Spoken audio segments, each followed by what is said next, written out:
E 39 minutos no ar, o Conversa de Redação dessa quarta-feira, 28 de setembro de 2022. Hoje, com Lucas Ragazzi, Malco Camargos, Rita Mundim e Ricardo Kertzmann. Malco, começo com você hoje esse debate sem mais delongas. Os principais candidatos ao governo de Minas ficaram frente a frente no último debate antes das eleições, um debate feito pela TV Globo Minas. Qual que é a sua análise? Como é que você viu essas 2 horas aí de embate entre os candidatos? Bom dia. Bom dia, Júnior. Muita expectativa da classe política e uma certa apatia do eleitor. O debate na reta final, ele surge efeito e pode mudar preferências quando tem novidades. E, por exemplo, em 2018, o debate teve novidade. Foi a primeira aparição pública do Romeu Zema, exatamente há 5 dias antes do pleito. E lá ele teve um bom desempenho e sinaliza que tinha o apoio e ligação com o presidente Bolsonaro, o que fez com que desse a onda Zema na reta final. Neste ano, o cenário é um pouco diferente. Os atores já são conhecidos. Está claro que a disputa aqui em Minas está polarizada entre Zema e Calil. Os dois fizeram um embate ontem. A participação de novos entrantes também teve um destaque positivo. Os outros 2 candidatos, principalmente o Pestana, que conseguiu falar um recado que até então não tinha conseguido dar e tentar defender o legado do PSDB no Estado. De outro lado, Calil conseguiu falar da sua administração e colocar algumas críticas em relação ao momento atual. E Zema fez o papel de defender o seu governo, uma vez que foi o principal alvo, ele foi o mais atacado pelos outros 3 oponentes e fez o papel de defender o seu governo. Um jogo que, no final, tem as campanhas avaliam quem ganhou, quem perdeu, mas isso para o eleitor é irrelevante. Agora, queria muito questionar o horário dos debates, sabe, Júnior? Algo que acontece 10h30 de uma terça-feira, acaba 00:30, acaba tirando muito a possibilidade do eleitor prestar atenção no que de fato os candidatos têm que falar. O debate, então, movimenta muito mais a classe política do que o eleitor em si. Quem acorda cedo no outro dia às 6 horas da manhã, com certeza viu só o primeiro bloco e foi dormir, né? Ô Rita Mundim, como é que você leu esse debate? Como é que você analisou isso tudo? Bom dia para você. Bom dia, Júnior. Bom dia a todos. O Malcolm aí já me contemplou em vários pontos, né? Primeiro, o horário poderia ser mais cedo. Segundo, eram todos contra um. E o que me chama atenção, o que me deixa triste, é esse pensamento antigo, esse pensamento retrógrado, sobre o bem e o mal, sobre a demonização do empresariado. Então, assim, a falta de respeito da candidata, com certeza carioca, porque o X dela era uma coisa assim, que se doía no ouvido, né, chamando o governador de Romeu da Zema, fazendo discursos no tempo da sua réplica, mas enfim. Mas o ponto-chave, o ponto alto que eu quero chamar a atenção aqui é para a gente parar de demonizar quem produz. E a gente lembrar que o Brasil é tocado por micro e pequenas empresas, os MEI. Então a gente tem que bater palma para quem fomenta o empreendedorismo. Então é muito ruim a gente ver esses políticos ultrapassados demonizando o trabalho e falando que a função de um político é dar amor, é cuidar. O cuidado é dar emprego, é dar educação, é dar saúde e segurança decente. É a infraestrutura do cidadão. O que nos torna iguais, o que nos dá oportunidades iguais de ter acesso ao trabalho e, consequentemente, à renda e ao mercado, é exatamente a educação de qualidade. Eu já falei isso aqui e repito, eu não acredito no século XXI em direita e em esquerda. Eu acredito na vontade política de criar um ambiente propício ao trabalho. Eu acredito no trabalho. Então, para que as pessoas aumentem a sua renda, é preciso que elas aumentem a sua qualificação. Um país empoderado é um país que dá educação de qualidade. O poder e a riqueza de um país no século XXI está na educação. E aí, sim, todo mundo fica igual pelo conhecimento, e uma vez que não existe mais no século XXI esse monopólio do conhecimento. Todos têm acesso a ele. Cabe ao Estado, ao município, à União, fazer com que esse acesso seja igualitário. Então, a igualdade da diversidade, está na capacidade política de disseminar o conhecimento. Lucas Ragaz, bom tê-lo mais uma vez aqui com a gente no Conversa de Redação. Seja bem-vindo mais uma vez. Bom dia para você. Queria te perguntar o ponto aí que chamou a atenção nesse debate da TV Globo ontem à noite. Bom dia, Júnior. Bom dia a todos do Conversa, os nossos ouvintes. Olha, o maior destaque para mim foi a apresentadora Liliana Junger, muito moderada ali, um desempenho muito bom, conduziu o debate de forma perfeita, porque de conteúdo mesmo foi um debate muito frágil, né? Acho que o eleitor que queria decidir alguma coisa por meio desse debate de ontem ficou decepcionado, não conseguiu ver muita coisa, a não ser alguns momentos ali de atrito, mas que, sinceramente, não agregam absolutamente nada. A gente viu 4 candidatos contra o governador Romeu Zema, uma coisa, às vezes, natural por estratégia, né? É o governador, todos ali estão se estapeando para tentar tirar o cargo dele, mas, né, e substituí-lo, mas os destaques, assim, os principais pontos foram ali, não tem jeito, os embates entre o governador Romeu Zema e o segundo colocado nas pesquisas, o ex-prefeito Alexandre Calil. Eu queria destacar uma questão, uma fala do Alexandre Calil, no momento em que ele rebate, quando o governador Romeu Zema ele traz à tona os últimos escândalos, as últimas denúncias que surgiram por conta aqui do perdão, né, vamos colocar assim, da desistência da Prefeitura de Belo Horizonte em processar o Alexandre Calil por conta da cobrança do não pagamento de IPTU de um imóvel do Calil. O Calil se refere a isso como questões pessoais. Olha, gente, não é uma questão pessoal quando o município em que você é o prefeito, você é o chefe do executivo municipal, perdoa, desiste de processar você por uma dívida.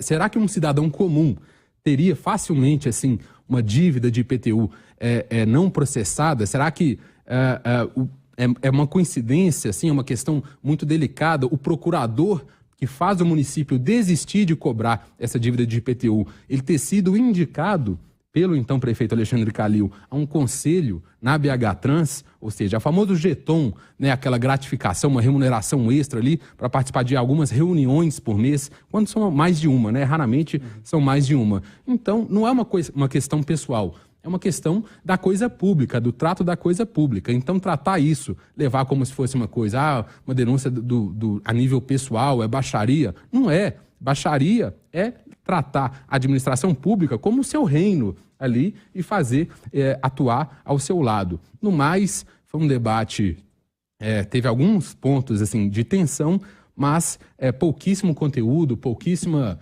proposta, né? O que a gente quer ouvir mesmo, o que o povo ali para decidir o voto quer ouvir, infelizmente, um nível muito abaixo. Até me surpreendeu o desempenho do Marcos Pestana, né? Que é um cara com uma experiência vasta e ontem claramente estava ali também de forma muito agressiva, né, nesse debate, já iniciou o debate ali tentando se igualar, né, aos outros rivais ali do governador Romeu Zema, fez críticas, algumas duras demais, acho que surpreendeu todo mundo por esse estilo. A professora Lorene, candidata do PSOL, acho que ela fez o que ela se propôs, né, que é levar para um campo mais à esquerda, para um campo mais de minorias. A Rita falou do sotaque dela, ela é de Juiz de Fora, é um sotaque muito marcante mesmo, acho que isso até prejudica ela aqui na população de Minas, né, uma questão complicada, e o Carlos Viana adotou uma postura ali de um bolsonarismo mais light, tentou levar para o centro, mas com propostas ali citando muito o presidente Jair Bolsonaro, mas acho difícil, até pela pontuação dele, que ele consiga atrair tanta simpatia assim do eleitor bolsonarista. A minha avaliação do debate foi essa. Deixei o Ricardo por último aqui, porque é o que mais gosta de debate entre nós. Ricardo, bom dia para você. O que você mais gostou? Além do debate como um todo, que eu sei que você gosta muito. Bom dia. Bom dia. Rapaz, eu vou te falar que eu achei uma tremenda chatice, assim, sabe? Muito tarde, né? Muito tarde. Fica todo mundo muito sonolento, até alguns candidatos mesmo.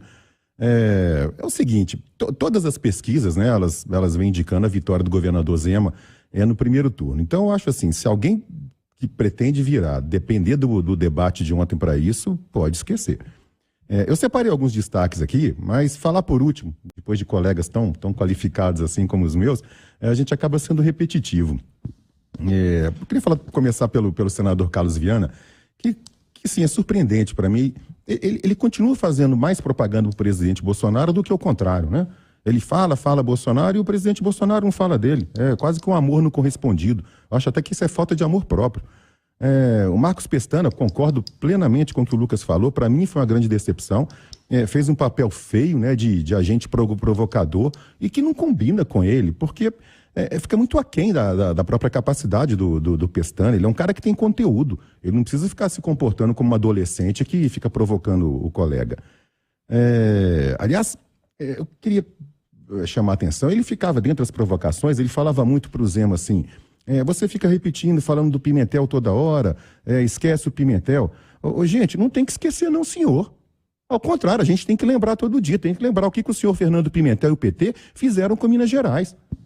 Tem que lembrar o calote generalizado que o senhor Fernando Pimentel e o PT deram nas prefeituras, deram nos funcionários, algo jamais visto aqui no Estado. Gente, o Pimentel, eu me recordo, ele meteu a mão na grana do judiciário. Para quem não sabe, quando a gente move uma ação judicial contra alguém ou vice-versa, em muitos casos é necessário que a gente faça um depósito judicial para garantir a causa. Até esse dinheiro o governo pegou. Eu acho que ninguém tem que esquecer, não. Tem que lembrar o tempo todo, lembrar por muitos anos para poder evitar que aconteça. Sobre a candidata do PSOL, a Lorene, me desculpa, mas olha, ela, para mim, ela só vai ser lembrada por ter sido chamada de Edilene. Eu acho até que homenagem à nossa Edilene Lopes. Sem dúvida. Aqui, né? O governador acabou chamando ela de Edilene. Sobre o ex-prefeito Alexandre Calil, eu tive a oportunidade de estar presente no debate da Alterosa e me chamou muito a atenção um estado meio que letárgico dele, sabe? Talvez até artificial, querendo mostrar que é alguém calminho, equilibrado, e que a gente sabe que não é. Mas o pior mesmo, fica parecendo para mim que ele se anulou completamente como personagem política, né? Eu acho que ele está tão preocupado em ficar atrelando a imagem dele ao do ex-presidente Lula, ele fica falando Lula, Lula, Lula, e esqueceu de ser o Alexandre Calil. Isso sem contar nas mentiras. Gente, acredite se quiser, eu acho que a maioria das pessoas não viu o debate, porque realmente é muito tarde, mas o ex-prefeito disse que recapeou 500 quilômetros de rodovia dentro de Belo Horizonte. Eu não sei o que é mais surpreendente, se são os 500 quilômetros. 500 quilômetros dá para ir daqui até o Rio de Janeiro. Eu não sei se o mais surpreendente são os 500 quilômetros ou dizer que tem rodovia dentro de Belo Horizonte. Com relação ao governador Romeu Zema, eu acho que ele foi bem, ele se pôs firme, e sério, para mim, ele protagonizou. Eu que gosto de debate, o Júnior falou, eu gosto de debate pela treta, né? Ele protagonizou, para mim, o melhor momento. Ele, em determinado momento, mais para o fim, ele perguntou para esse prefeito, ele falou 3 nomes próprios, né, de homens, e perguntou se o ex-prefeito conhecia. E aí eu acho que o Alexandre Calil se lembrou de alguma pegadinha, se eu não me engano, eu também estava presente, foi no debate da Alterosa, na primeira campanha 2016, do Alexandre Calil, isso, que o João Leite fez algo parecido, perguntou o nome de uma pessoa, o prefeito, o então candidato, não se lembrava, né, Alexandre Calil, e era um funcionário do qual o Alexandre Calil ficou devendo. Eu acho que ele se lembrou disso e ficou imaginando, lá vem outra pegadinha. E falou pro governador Zema, não, eu não sei quem são essas pessoas, não.